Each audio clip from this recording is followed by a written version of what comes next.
ప్రియ సోదరీ సోదరులారా, మీకందరికీ మా హృదయపూర్వకమైన అభినందనలు.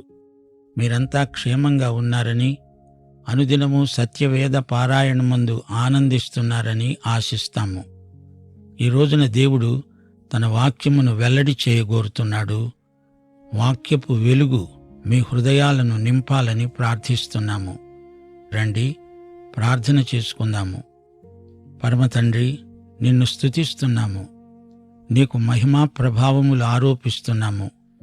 ఈ రోజున మీ వాక్యాధ్యయనంలో మాకు నూతన అనుభవాలు దయచేయండి.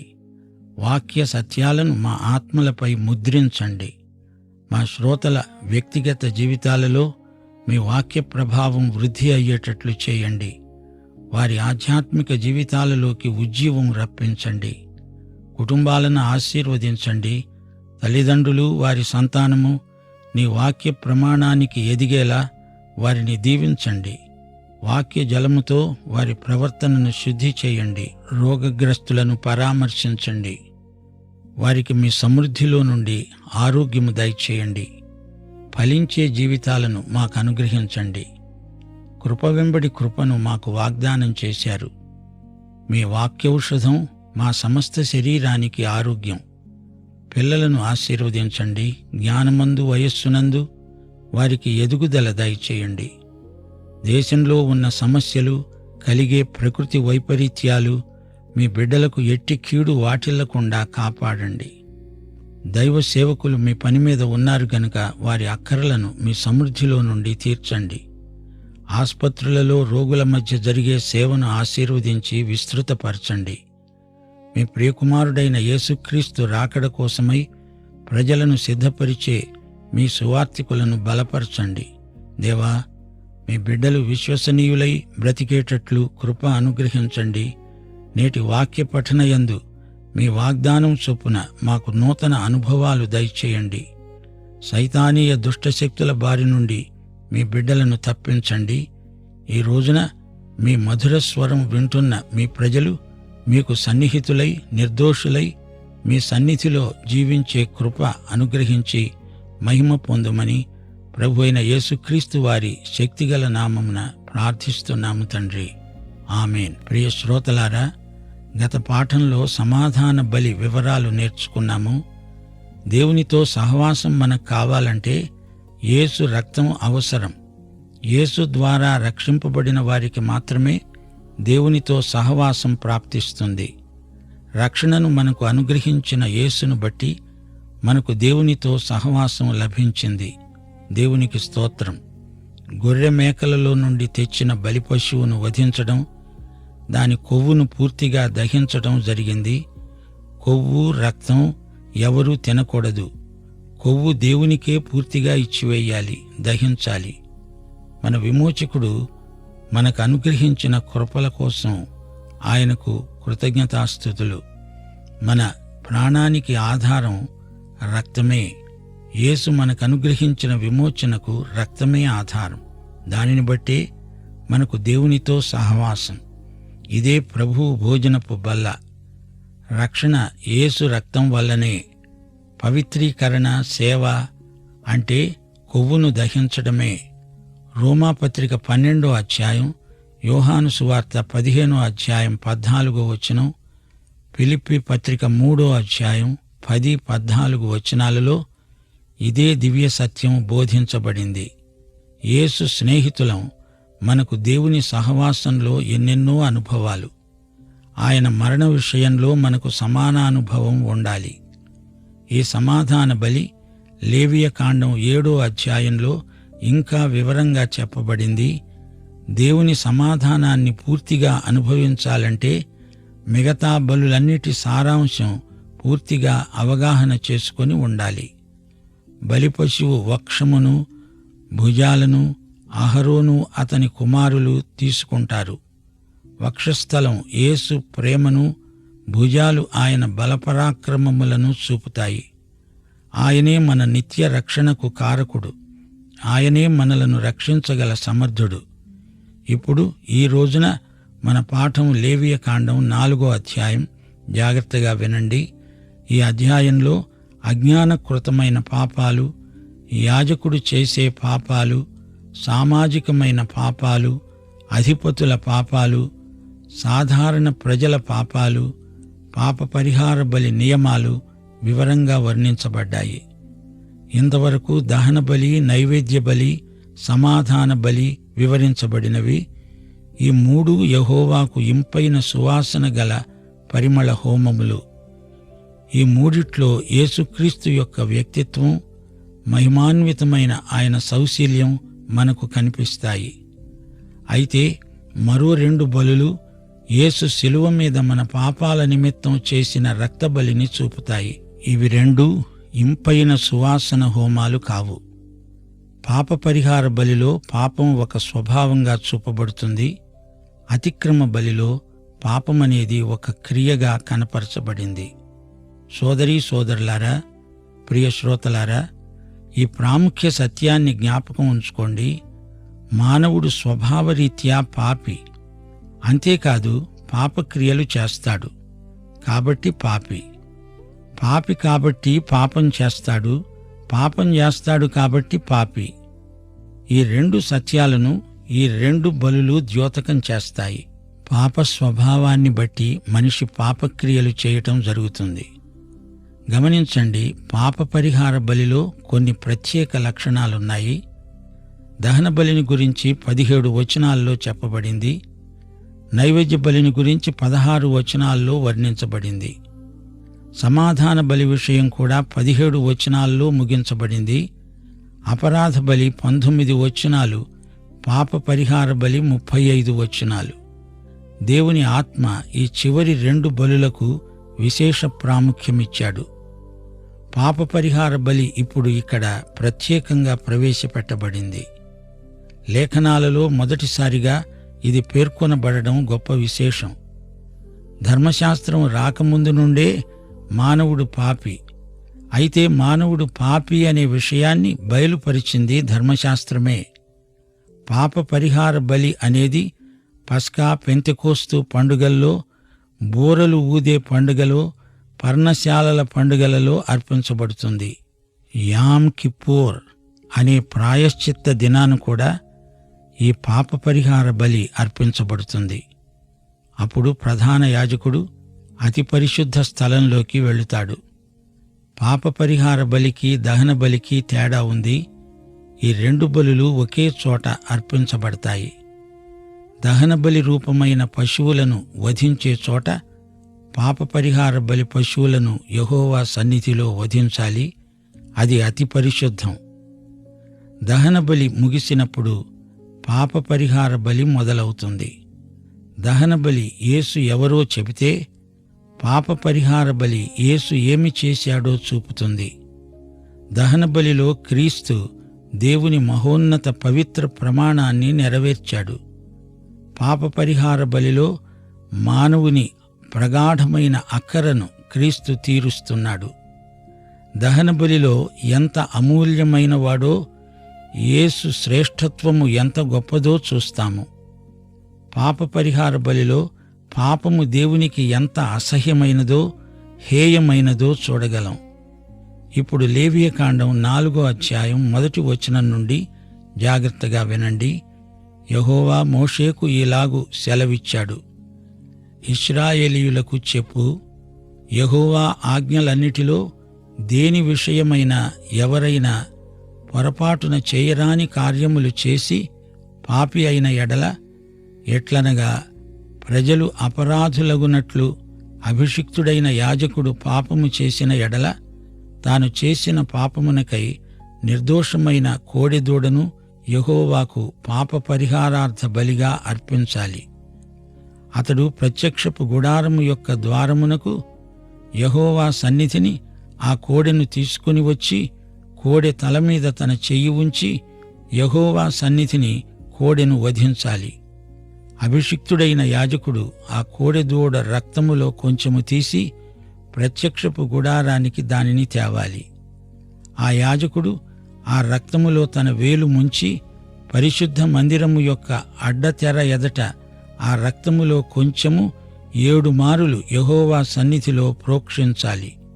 అప్పుడు యాజకుడు ప్రత్యక్షపు గుడారములో యెహోవా సన్నిధిలో ఉన్న సుగంధ ద్రవ్యముల ధూపవేదిక కొమ్ముల మీద ఆ రక్తములో కొంచెము చమిరి ప్రత్యక్ష గుడారము యొక్క ద్వారము వద్దనున్న దహన బలిపీఠము అడుగున ఆ కోడె యొక్క రక్తశేషమంతా పోయాలి. అతడు పాప పరిహారార్థ బలి రూపమైన ఆ కోడె కొవ్వు అంతా దాని నుండి తీయాలి. ఆంత్రములలోని కొవ్వును, ఆంత్రముల మీది కొవ్వు అంతటినీ, మూత్రగ్రంథులను, వాటి మీది డెక్కలపై ఉన్న కొవ్వును, మూత్రగ్రంథులపై ఉన్న కార్యంపై వపను సమాధాన బలి అయిన ఎద్దు నుండి తీసినట్లు దీని నుండి తీయాలి. యాజకుడు దహన బలిపీఠము మీద వాటిని ధూపం వెయ్యాలి. ఆ కోడె యొక్క శేషమంతా, అనగా దాని చర్మము, దాని మాంసమంతా, దాని తల, దాని కాళ్ళు, దాని ఆంత్రములు, దాని పేడ, పాళెము అనగా శిబిరము వెలుపల బూడిదను పారబోసే పవిత్ర స్థలానికి తీసుకొని పోయి అగ్నిలో కట్టెల మీద కాల్చివెయ్యాలి. బూడిద పారబోసే చోట దానిని కాల్చివెయ్యాలి. గమనించాలి, పొరపాటున అజ్ఞానం చేత చెయ్యరానిది చేస్తే అట్టి పాపానికి ఏమి చెయ్యాలి? ఇది అజ్ఞానకృతమైన పాపం. అయితే హెబ్రీ 10వ అధ్యాయం 28వ వచనంలో చెప్పబడినట్లు, ఎవడైనా మోషే ధర్మశాస్త్రాన్ని నిరాకరించిన ఎడల 2-3 సాక్షుల మాట మీద కనికరించకుండా వానిని చంపేస్తారు. కావాలని యేసుక్రీస్తును నిరాకరించే వానికి రక్షణ లేదు. హెబ్రీ పత్రిక 10వ అధ్యాయం 26-27 వచనాలు. మనము సత్యమును గూర్చిన అనుభవ జ్ఞానము పొందిన తరువాత బుద్ధిపూర్వకముగా పాపము చేసిన ఎడల పాపమునకు బలి ఇక ఉండదు గాని న్యాయపు తీర్పునకు భయముతో ఎదురుచూచుట, విరోధులను దహించబోయే తీవ్రమైన అగ్ని ఇక ఉంటుంది. మానవుడు స్వభావరీత్యా పాపి. నీకు ఈ సంగతి తెలిసినా తెలియకపోయినా నీవు పాపివే. ఇది మారని సత్యం. దేశకాల పరిస్థితులు ఏవైనా నీవు మాత్రం పాపివి. ఇది నగ్న సత్యం. పాపం పట్ల కూడా దేవుని వైఖరి మారదు. ప్రకృతి సంబంధి దేవుణ్ణి సంతోషపెట్టలేడు. పాపం ఎవరు చేసినా అతడు లేక ఆమె పాపే. పాప పరిహారార్థ బలి వల్ల పాపి తాను పాపిని అని ఒప్పుకుంటాడు. ఒప్పుకోక తప్పదు. మానవునిలో సహజాతమై ఈ అపరాధ భావన గూడు కట్టుకొని ఉంది. కీర్తనలు 139, 23, 24 వచనాలు. దావీదు మహారాజు ప్రార్థన: దేవా, నన్ను పరిశోధించి నా హృదయాన్ని తెలుసుకో. నన్ను పరీక్షించి నా ఆలోచనలను తెలుసుకో. నీకు ఆయాసకరమైన మార్గము నా యందు ఉన్నదేమో చూడు. నిత్య మార్గాన నన్ను నడిపించు. అలాగే కీర్తన 51, 4వ వచనం వినండి. దావీదు రాజు ఒప్పుకోలు కీర్తన: దేవా, నీకు విరోధముగా, కేవలము నీకే విరోధముగా నేను పాపము చేసి ఉన్నాను. నీ దృష్టి ఎదట నేను చెడుతనము చేసి ఉన్నాను. కావున ఆజ్ఞ ఇచ్చేటప్పుడు నీవు నీతిమంతుడవుగా అగపడతావు, తీర్పు తీర్చేటప్పుడు నిర్మలుడవై అగపడతావు. సోదరుడా, సోదరి, స్వభావరీత్యా నీవు పాపివి. ఏ మనస్తత్వ శాస్త్రవేత్త దీన్ని మార్చలేడు. ఈ వ్యాధిని గ్రహించి బాగుచేయగలవాడు యేసే. తెలియక చేసిన పాపాలు అజ్ఞానకృతమైనవి. అట్టి వ్యక్తికి అది పాపమని తెలియదు. పాపం చేస్తాడు. కీర్తనలు 19, వచనం 12. నేను రహస్యముగా చేసిన తప్పులు క్షమించి నన్ను నిర్దోషినిగా తీర్చుదేవా. అయినా తన పొరపాట్లు కనుగొనగలవాడు ఎవడు? మనం మానవులం, మానవ పాపులం. ఈ సంగతి దేవుని ఎదట ప్రతి ఒక్కరూ ఒప్పుకొని తీరాల్సిందే. సోదరుడా, సోదరి, నీకు దేవుని దగ్గర ఒప్పుకోవడానికి ఏమీ తోచకపోతే ఇది వెంటనే ఒప్పుకో. దేవా, స్వభావం చేత నేను పాపిని, అజ్ఞానకృతమైన పాపాలు చేయకుండా నాకు జ్ఞానం ప్రసాదించు దేవా అని ప్రార్థించాలి. తనకు తెలియకుండా అధాటున ఎవడైనా నేరం చేస్తే అతనికి కావలసిన కాపుదల సహాయం చేయబడింది. సంఖ్యాకాండం 35 అధ్యాయం 11 వచనంలో ఆశ్రయపురాలు నిర్మించబడినట్లు చెప్పబడింది. యేసుక్రీస్తే ఈ రోజున మనకు ఆశ్రయపురం. 1 యోహాను 2 అధ్యాయం 1 వచనం, నా చిన్న పిల్లలారా, మీరు పాపము చేయకుండుటకై ఈ సంగతులను రాస్తున్నాను. ఎవడైనా పాపము చేసిన ఎడల నీతిమంతుడైన యేసుక్రీస్తు అనే ఉత్తరవాది తండ్రి వద్ద మనకు ఉన్నాడు. అపొస్తలుడైన పౌలు అన్నాడు, నేను పాపులలో ప్రథముడను, కాని కృపను పొందిన వ్యక్తిని. పౌలు ఒకప్పుడు దేవదూషకుడు, హింసకుడు, ఇతరులకు విశేషించి దేవుని ప్రజలకు ఎంతో హాని కీడు చేసినవాడు. కాని తెలియక చేసిన పాపానికి, తన అవిశ్వాసానికి దేవుని కృప అతనికి ప్రాప్తించింది. 1 తిమోతి 1 అధ్యాయం 14-15 వచనాలు, తెలియక అవిశ్వాసము వలన చేశాను గనుక కనికరించబడ్డాను. పాపులను రక్షించడానికి క్రీస్తు యేసు లోకానికి వచ్చాడు అనే వాక్యము నమ్మదగినది, పూర్ణాంగీకారమునకు యోగ్యమైనది. అట్టి పాపులలో నేను ప్రధానుడను. దేవుడు శిలువయందు నీ పాపాలను క్షమించి మనలను రక్షించాడు. పాప పరిహార బలియందు దేవుడు మనలను ఎలా చూస్తున్నాడో మనలను మనం అలా చూసుకోగలం. పాపమనగా ఎట్టిదో, మనము ఎంత అయోగ్యులమో, దేవుడు మనకు కృపతో ఇచ్చిన రక్షణ ఎంత గొప్పదో పాప పరిహార బలి చూపుతుంది. 32 కీర్తన 5వ వచనం, నా దోషాన్ని కప్పుకొనక నీ ఎదట నా పాపాన్ని ఒప్పుకున్నాను. యెహోవా సన్నిధిని నా అతిక్రమములు ఒప్పుకొందును అనుకున్నాను. నీవు నా పాపదోషమును పరిహరించి ఉన్నావు. పాప పరిహార బలి అపరాధ భావనను తొలగిస్తుంది. అయితే పాత నిబంధనలోని బలులు సంపూర్ణమైనవి కావు. 40వ కీర్తన 6వ వచనం, బలులనైనను నైవేద్యములనైనను నీవు కోరలేదు. నీవు నాకు చెవులు నిర్మించి ఉన్నావు. దహన బలులనైనను పాప పరిహారార్థ బలులనైనను నీవు తెమ్మనలేదు. ఈ ప్రాచీన బలులన్నీ దేవుడు ఇవ్వబోయే పాప పరిహారానికి ముందు సూచనలు. దేవుడు అనుగ్రహించబోయే పాప క్షమాపణకు ఇవి ప్రవచనాత్మక సంకేతాలు. హెబ్రీ పత్రిక 10వ అధ్యాయం 19-22 వచనం వరకు, యేసు మన కొరకు ప్రతిష్ఠించిన మార్గమున, అనగా నూతనమైనది, జీవము గలది, అనగా శరీరము అనే తెర ద్వారా ఏర్పరచబడినది అయిన మార్గమున ఆయన రక్తము వలన పరిశుద్ధ స్థలమునకు ప్రవేశించడానికి మనకు ధైర్యము కలిగి ఉన్నది. దేవుని ఇంటిపైన మనకు గొప్ప యాజకుడున్నాడు గనుక మనస్సాక్షికి కల్మషము తోచకుండునట్లు ప్రోక్షింపబడిన హృదయములు గలవారము, నిర్మలమైన ఉదకముతో స్నానము చేసిన శరీరములు గలవారమై, విశ్వాస విషయములో సంపూర్ణ నిశ్చయత కలిగి యథార్థమైన హృదయముతో మనము దేవుని సన్నిధానమునకు చేరుదాము. ఇప్పుడు నీవు నేను ఆయన సన్నిధిలోనికి ధైర్యంతో వెళ్ళగలం.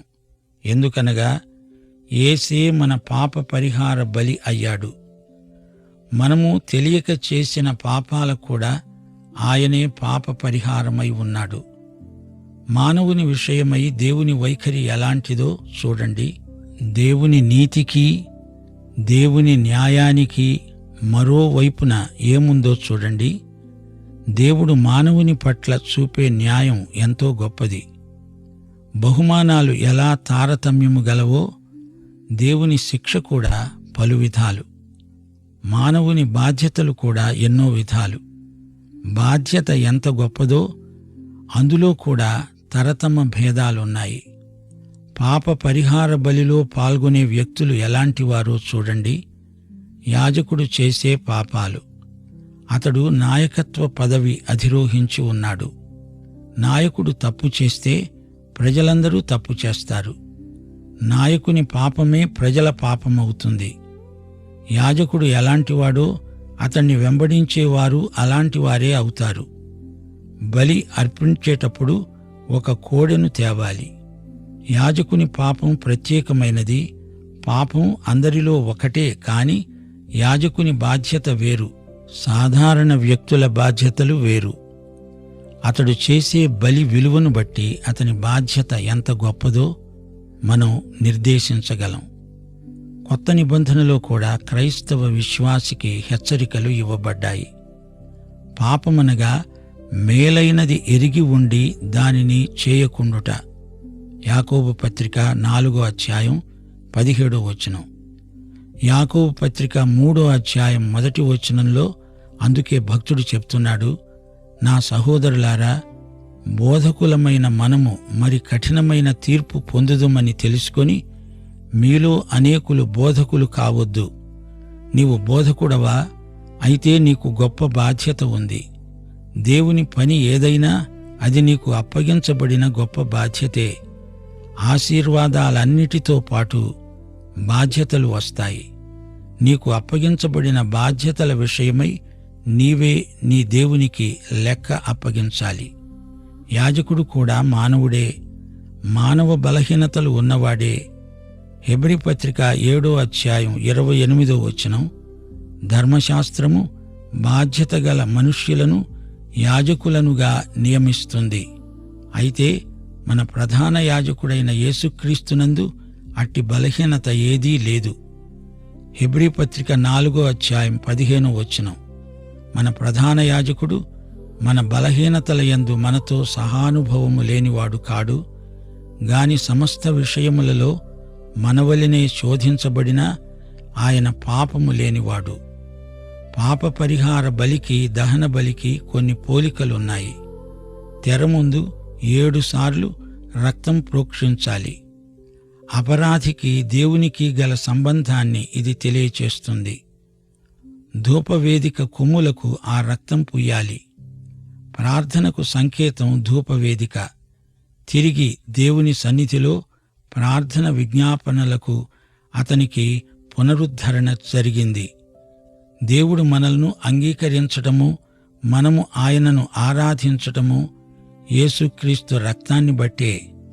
1 యోహాను 1వ అధ్యాయం 9వ వచనం, మనము మన పాపములను ఒప్పుకుంటే ఆయన నమ్మదగిన వాడు, నీతిమంతుడు గనుక ఆయన మన ప్రతి పాపమును క్షమించి సమస్త దుర్నీతి నుండి మనలను పరిశుద్ధులనుగా చేస్తాడు. హెబ్రీ పత్రిక 9వ అధ్యాయం 22వ వచనం, ధర్మశాస్త్ర ప్రకారం సమస్త వస్తువులు రక్తము చేత శుద్ధి చేయబడతాయి. రక్తము చిందించకుండా పాపక్షమాపణ కలుగదని సామాన్యముగా చెప్పవచ్చు. రక్తంలో మిగిలింది బలిపీఠం కింద పోయబడుతుంది. పాపి యొక్క మనస్సాక్షికి దీనివల్ల శాంతి. అతనిలోని అపరాధ భావన గతించిపోయింది. పాపం ఒప్పుకున్నప్పుడు దాని క్షమాపణ తాలూకు మానసిక ఆధ్యాత్మిక శాంతిని పాపి పొందగలడు. దేవుడు నీ పాపాన్నే గాదు, నిన్ను క్షమిస్తాడు. నీ పాపాలను ఆయన సముద్ర గర్భంలో పాతిపెట్టాడు. తూర్పుకు పడమరకు ఎంత దూరమో ఆయన నీ పాపాలను అంత దూరంగా విసిరిపారేశాడు. వాటి విషయం ఆయన జ్ఞాపకం ఉంచుకోడు. పాప సమస్యను ఆయన పూర్తిగా పరిష్కరిస్తాడు. అప్పుడు నీలో అపరాధ భావనకు చోటు ఉండదు. నీ పాపమంతా ఆయన భరించాడు. యేసుక్రీస్తును వెంబడించేవారే ఆయన తమకు తగిన సరిపోయిన విమోచకుడు అని గ్రహిస్తాడు. ఇక ఈ పాప పరిహార బలి దహన బలిలాగా జరుగుతుంది. సహవాసం పునరుద్ధరించబడింది. సేవ మళ్లీ ఆరంభమైంది. కొవ్వును బలిపీఠముపై దహించాలి. కొవ్వు అనేది బలిపశువులో బహుశ్రేష్టమైన భాగము అని చెప్పుకున్నాము గదా. ఇప్పుడు దహించబడిన కోడెలో మిగిలిన భాగాలు గుడారానికి బయట దహిస్తారు. పాపము ఎంత పాపభూయిష్టమో ఇది చూపుతుంది. ఈ బలిపశువు పాపవాహకుడైన యేసుక్రీస్తును మాత్రమే సూచిస్తుంది. ఈ పశువు పాప పరిహార బలి. యేసు మన కోసమే పాపముగా చేయబడ్డాడు. హెబ్రీ పత్రిక 13వ అధ్యాయం 10 నుండి 14వ వచనం వరకు, మనకు ఒక బలిపీఠము ఉన్నది. దాని సంబంధమైన వాటిని తినటానికి గుడారములో సేవ చేసే వారికి అధికారము లేదు. వాటి రక్తము పాప పరిహారార్థముగా పరిశుద్ధ స్థలములోకి ప్రధాన యాజకుని చేత తేబడుతుంది. ఆ జంతువుల కళేబరాలు శిబిరానికి వెలుపట దహించబడతాయి. కావున యేసు కూడా తన స్వరక్తము చేత ప్రజలను పరిశుద్ధపరచడానికి గవిని వెలుపట శ్రమ పొందాడు. కావున మనము ఆయన నిందను భరిస్తూ శిబిరము వెలుపలికి ఆయన వద్దకు వెళ్ళుదాము. నిలువరమైన పట్టణము మనకు ఇక్కడ లేదు, కాని ఉండబోయే వాటి కోసం ఎదురు చూస్తున్నాము. మతం కాదు, యేసుక్రీస్తు రక్తమే దేవుని నైతిక ప్రమాణాన్ని అమలుపరచగలదు. మన దేవుడు పరిశుద్ధుడు. యేసు రక్తమే మన పాపాలను క్షమించగలదు. మరో పద్ధతిలో మానవ పాపం పరిష్కారం కాదు. యేసే మన పాపాన్ని మోసుకొని పోయిన దేవుని గొర్రెపిల్ల. ఆయనే శ్రేష్టమైన బలి. ఈ బలి పశువును శిబిరము వెలుపట దహించారు. పాఠం ఇంతటితో సమాప్తం. ప్రార్థన చేసుకుందాం. పరిశుద్ధుడవైన మా పరమతండ్రి, నీ నోటి మాటలు మా ఆత్మలకు ఎంతో అమూల్యమైనవి. దప్పికొన్న వారికి నీ మాటలు అమృతము వంటివి. ప్రభు, మీరు మాతో మాట్లాడారు. బలులను గురించి మీరు మాకు నేర్పిన సత్యాలు మా జీవితాలకు మేము అన్వయించుకొని క్రీస్తునందలి ప్రేమలో వర్ధిల్లునట్లు సహాయము దయచేయమని యేసుక్రీస్తు వారి దివ్యనామమున ప్రార్థన చేస్తున్నాము తండ్రి. ఆమేన్.